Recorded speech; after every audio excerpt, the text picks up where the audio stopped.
This is Dr. Amada Igacheva of lessstress-moresuccess.com.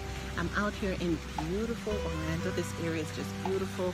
There are waterfalls behind me. The weather is just beautiful, a nice cool breeze, and it's just great to be outdoors enjoying nature. But I'm so happy that you joined me. I know that by you watching this video, you probably clicked on the link from Instagram or Facebook to join me on my journey back to health. And I tell you, you're going to be so happy that you did this. So tell your friends, anybody that's going through a health challenge, they will want to watch this video. Now, as we go through life, and you know what? You really don't have to be that old to experience life's major challenges and catastrophes. Life happens. Life happens to the best of us. Serious situations happen to the best of us. And the interesting thing is, it never prepares you, so to speak, for that event. So you're not going around saying, okay, yes, this is about to happen, let me get prepared. No, that doesn't happen. Life will deal you some heavy blows. For some, it may be the death of a loved one. For others, it may be a financial crisis, a job gone bad, job loss, a career crisis, business falls through. For some, it may be a relationship problem, kids acting up, kids on drugs. It may be a divorce. For some, it may be a health issue where you're diagnosed with a terminal disease or cancer, or just given a grave diagnosis. All these things are very real. For me personally, it was option 4. I was diagnosed in 2010 with breast cancer. And some of you may know this, some may not.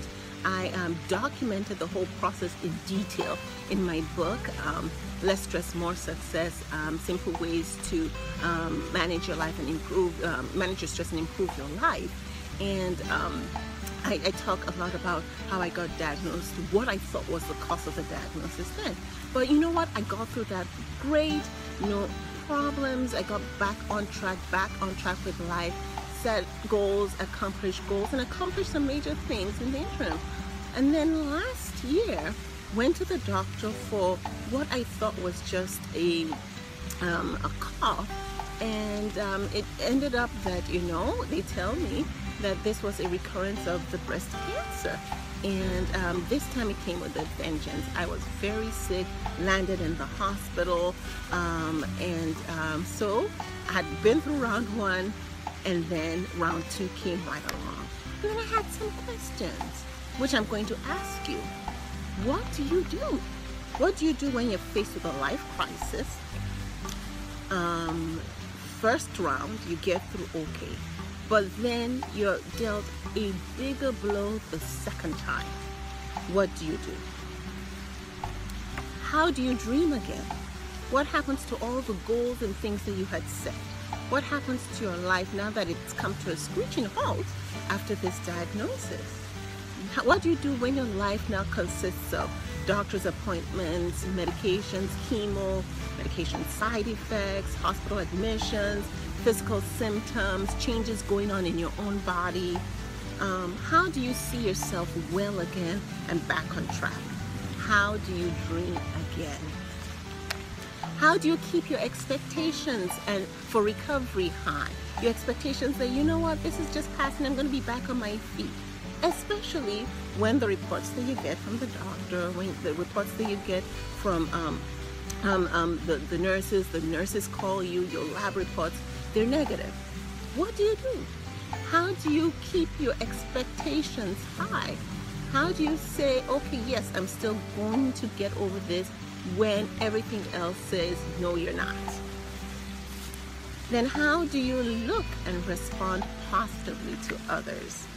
When you see what's happening in your life and it doesn't look all that good, and when you feel in your body doesn't feel good, how do you take a positive approach?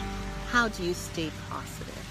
And then lastly, how do you stop your mind from going there? We've all been through those situations and circumstances when something happens, and what our minds tend to do is run it through the worst case scenario. And in the case of a health issue, How do you keep yourself from digging your own grave even before you die? How do you keep yourself from convincing your own self that there is no hope for you? How do you keep yourself from going back to all the people that had the same diagnosis, similar situation, who didn't make it? And don't even be in the medical profession. We see this on a daily basis. How do you keep from going there? How do you keep your mind from going there? How do you stop those thoughts? So I've shared all these scenarios with you.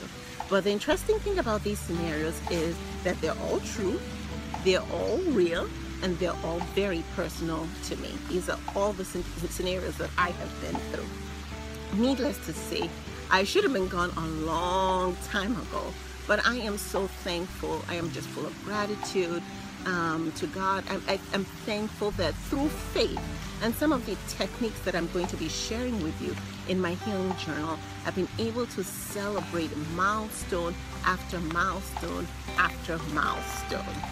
It's been amazing. So thank you for being with me.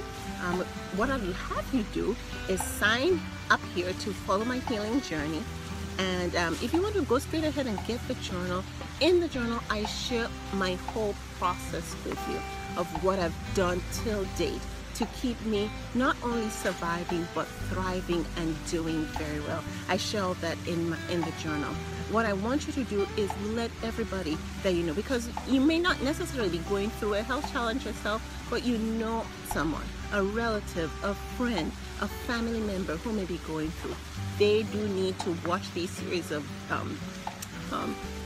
videos. They need to sign up, and they also need a healing journal that's going to help them not only endure the process of recovery, but enjoy the process of recovery. So that's it for now. Thanks for for joining me, and please sign up, opt in, and let's go through this journey together.